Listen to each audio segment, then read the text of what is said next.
Alright, so here we have a pretty interesting guitar. Some of you guys have seen this one, but I figure it's worth a mention for a few reasons. First off, this guitar was a left-handed guitar, and I modified it and basically rerouted it for a right-handed configuration, which means that the horn is now up here. I think it gives a much better balance, quite honestly. I did a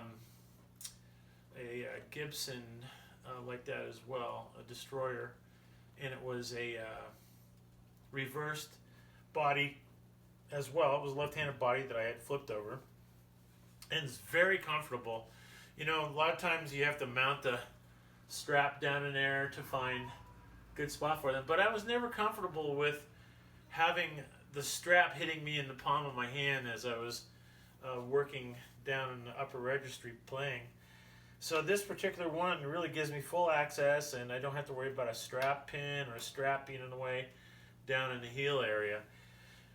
This guitar, Rob Churchill had sent me some 1966 Texas plates. And so the significance of that is that Dimebag Darrell was born in 1966, and being a Texas guy himself, I figured that since this was a kind of a spin on the ML version guitar, that it would be perfect. And he just happened to have the perfect collection of plates for it. Now, the plates, they weren't in the greatest of shape. They were pretty old, actually. They were left in a stack, I think he said, in his trailer, so they were quite oxidized. So what I did was I actually left the oxidization intact for the most part, but I did take some steel wool to knock back the scale, so I didn't have a bunch of loose stuff on the top surface of the instrument. I didn't want it to be uncomfortable to play. I didn't want it to be like abrasive in any way. And I also did, after I cleared this thing the first time, I came back in and I airbrushed some of the black. I wanted the black to be a little bit more solid as far as the opacity and I think the overall coverage. So I did leave the white as it was, as they were worn. But yeah, so it's got a little bit of black. These are steel plates, so it was tricky because you can see the edge of the binding actually has a contour to it which follows the shape of the license plate as it goes down the side of the guitar. You can see it in a couple different spots. But so this one's got EMGHZs in it, and you know, I kind of bounce back and forth between active and passive pickups. I think it's a phase that I've gone through as a player. Now I'm more into the subtleties that passive pickups have to offer. I believe in cleaning them up and playing with less distortion. I think that they seem to work better, especially when I was recording with Lords of Distortion, that I noticed the clarity much better with the passive pickups. But the really cool thing I wanted to mention about this guitar is the compensated Floyd Rose nut manufactured by Gregory over at Lock and Roll Nuts. So this thing, I don't know if any of you guys have ever, you know, with your Floyd Rose, you played an open D chord, you get it tuned so it sounds great, and then you go to hit the open C major, add, and all of a sudden something's out of tune. The G major, add D, something's out of tune, you know what I mean? So this, with this system here, it's actually taken all that problem away from the tuning and the intonation issues with the Floyd. I can't tell you how much I love this product and how well it has actually worked for me and this particular instrument.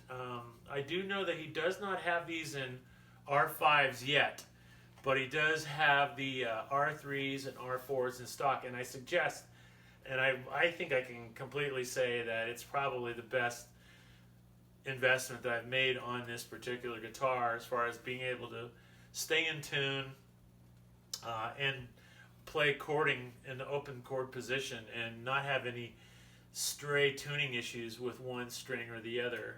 So check these guys out, Lock and Roll Nuts. Diana will put up the URL and you can find him on Facebook under Lock and Roll Nut, and give them a shot, man. You guys will not regret it. It was a real simple installation. Basically, all you do is remove your Floyd nut and put this one in, and use the exact same holes. So can't say enough about it. But yeah, this is my main guitar now. Since JB now owns my previous main guitar, he hasn't gotten this one from me yet. But this guitar is pretty special. It's all mahogany neck, oiled neck. Again, I like to feel the natural necks. I'm not really big. There's a lot of things that can go wrong with a finished neck. One of them being, depending on how the frets are cut, depending on the relative humidity in your area and stuff like that, once the wood starts drying out, the frets really don't shrink, but your neck, the width of it will actually condense down as the moisture kind of evaporates out of the neck if it's an unstable environment. So what happens when you got painted neck over the sides, it actually pops the finish on the edge of the fingerboard. And if you ask me, that's a liability. I see a lot of very, very expensive guitars that are, I don't want to say 4 to 5 years old, somewhere in that vicinity, and they come in here for a refinish, and they've got this pop finish all the way down the neck. I mean, all the way down the neck. What it ends up looking like is a little like a white blister at the end of the fingerboard, or at the edge of the fingerboard, and at the end of the fret. So, therefore, 9 out of 10 times, customers ordering custom guitars from me, I will talk them out of putting a paint finish on the neck. In fact, a lot of the Jacksons that are sent to me for restoration and repairs, the customers rather have the oiled finish on the neck rather than the thick painted polyester and polyurethane finish on the neck.